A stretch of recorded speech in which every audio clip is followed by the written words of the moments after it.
Բարի լույս սիրելիներս, խոսենք մեր ամենօրյա մեղքերի մասին։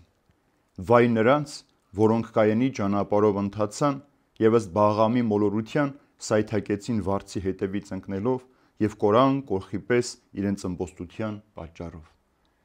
Սիրելիներս, Հուդա առաքյալ այստեղ 5 կտակարանից 3 կարևոր օրինակ է բերում, ցույց տալի թե նրանք, ովքեր որ կեղծավորությամբ թափանցում են եկեղեցի կամ կեղծ քարոզներ են անում, ինչ վնասներ կարող են հասցնել հավատացյալներին։ Կայենը Ադամի որդին էր, ով նախանձից սպանեց իր եղբոր Աբելին եւ դարձավ առաջին մարդասպանը, ով անմեղ մարդու արյուն թափեց։ Այս օրինակով ցույց է տալիս առաքյալը, որ այն մարդիկ, ովքեր կեղծ քարոզներ են քարտում եւ սուտ ուսմունքներ են առաջ բերում, նրանք նախանձով սպանում են իրենց եղբայրների հոգիները։ Նրանք ամեն ինչ անում են, որպեսզի այդ հոգիները, որ Աստծուն պետք է պատկանեն, պիտի վերադառնան Աստծուն, նրանք ամեն ինչ անում են Աստծո ներկայությունից զրկելու համար։ Բաղամը մի մարգարե էր, ով հեթանոս թագավորի հրավիրով դրամի դիմաց որոշեց անիծել Աստծո ժողովրդին եւ երկրորդ մի ուրիշ մեղք գործեց, հրեա տղաներին ամուսնացրեց հեթանոս աղջիկների հետ, դրանով պղծելով Աստծո ժողովրդին։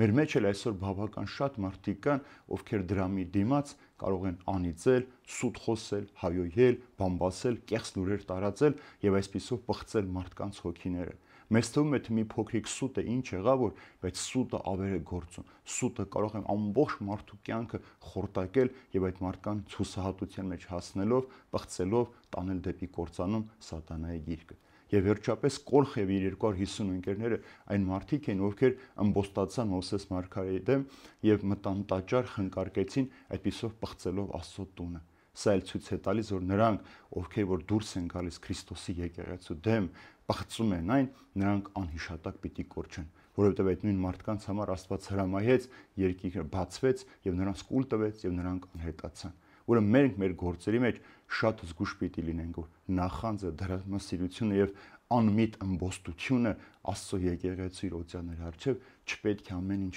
մեզ թույլ տանք, որպեսզի հետո անհիշատակ չկորենք այս աշխարհի մեջ։ Զգուշ լինենք, սիրելիներ, նախանձ այնպեսի մի մեծ մեղք է, որ թաքնված է մեր սրտի խոսքերում, որ չենք էլ զգում, թե ինչպես է նա մեր ներսից, մեր ամբողջ կյանքը քայքայում, մեր մտածողությունը, մեր տեսողությունը, հատկապես մեր լեզուն արձակում է յուրաքանչյուր մարդու անիծելու, դրամի համար ծառայելու եւ վերջապես ըմբոստությամբ անհիշատակ կորչելու։